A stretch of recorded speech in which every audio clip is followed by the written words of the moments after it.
Olá, a aula de hoje é sobre formas verbais focando no passado e no particípio. Essa é a primeira aula da trilha sobre passados. Vamos dar uma olhadinha nos verbos no passado e no particípio. A primeira divisão que a gente faz é o que são verbos irregulares e verbos regulares. Então a gente vai partir da palavra regular, que significa regra ou dentro da regra. Se uma coisa ela é irregular, ela não tem uma regra. Se ela é regular, ela pressupõe uma regra.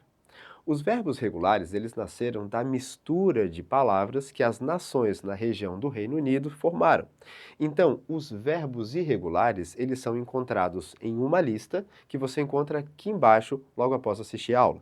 Os verbos regulares, eles montam um diagrama com 3 formas ou 3 colunas. Sempre iniciando do infinitivo, lembrando que é infinitivo, cortar, falar, comer, dançar, o verbo quando não está conjugado. Seguindo sempre no passado e no particípio. Em qualquer material, em qualquer lugar do mundo, essa é sempre a formatação padrão que a gente vai ter. Os verbos irregulares, como o nome diz, eles são sem regra. Então você não tem nenhum padrão de ortografia entre eles. Eu separei 6 verbos para mostrar as formas uniforme, biforme e triforme dos verbos.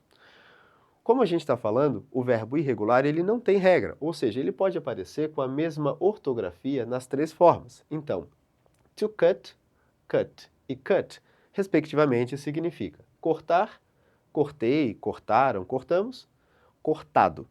Lembrando rapidamente, particípio, cortado, falado, comido, escrito. Então você repara que ele não alterou. E como que eu vou saber isso na frase? O inglês ele é uma língua que ela é expressiva, ou seja, você precisa da expressão para entender o que você está dizendo e que forma você está usando. Então, I cut my finger.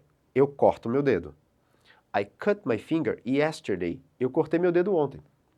Então, a partir da expressão, da sentença, dos advérbios de tempo, é que você entende se você vai estar usando um passado ou um particípio. Por exemplo, I had cut my finger.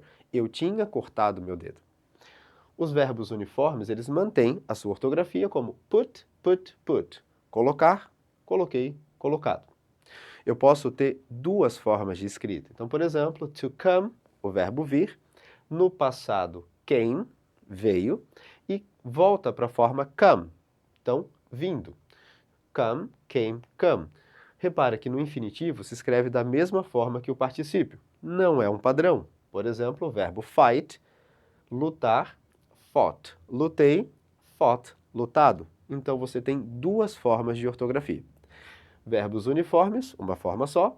Biformes, 2 formas. E os triformes, eles têm 3 formas, uma para cada forma. Então, to eat, comer.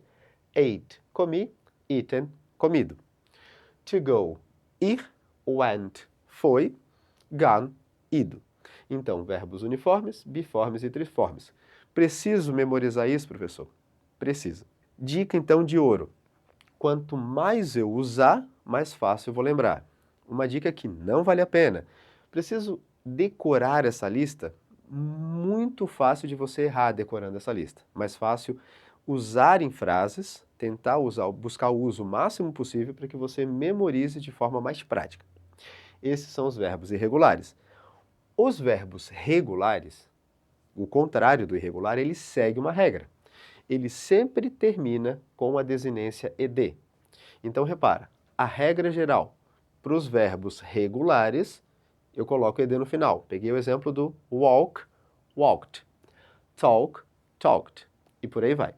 Eu tenho algumas regras especiais na hora de compor a ortografia dessa desinência. Então, repara. Primeira regrinha especial, verbos terminados com a letra E. Eu não preciso acrescentar um outro E, então eu apenas acrescento a letra D. Live, lived, like, liked. Termina com E, eu só coloco o D no final. Essa é a regrinha número 1. Regra número 2, verbos terminados em Y.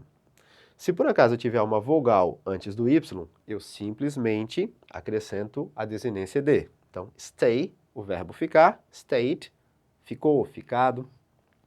Study, opa, tem uma consoante antes do Y.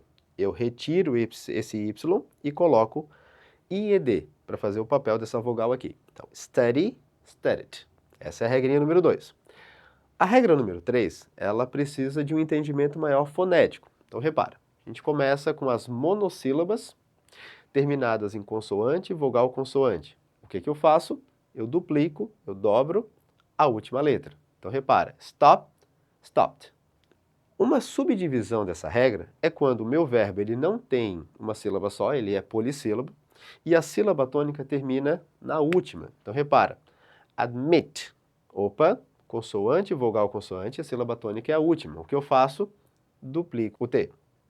Admit, admitted. Prefer, preferred.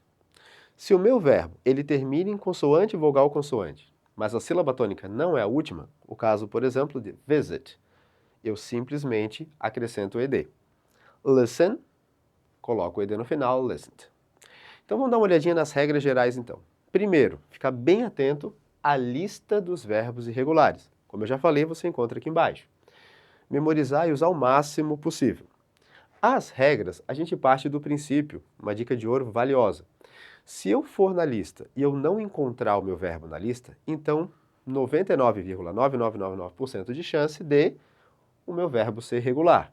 Lembrando das regrinhas, regrinha geral, ed no final, terminou com e, coloca somente a letra d no final, y, vogal antes, só acrescenta o ed, y, consoante antes, tira o y e coloca ied. Regrinha da consoante, vogal, consoante, monossílabas, dobra, duplica a última letra e acrescenta ed. Sílaba tônica no final, acrescenta novamente a última letra, então admit, admitted, prefer, preferred. Não sendo a sílaba tônica a última, a gente simplesmente acrescenta o ed. Viu como é fácil? Basta praticar um pouquinho mais, procurar alguns exercícios aqui embaixo e continue conosco para mais dicas do passado simples.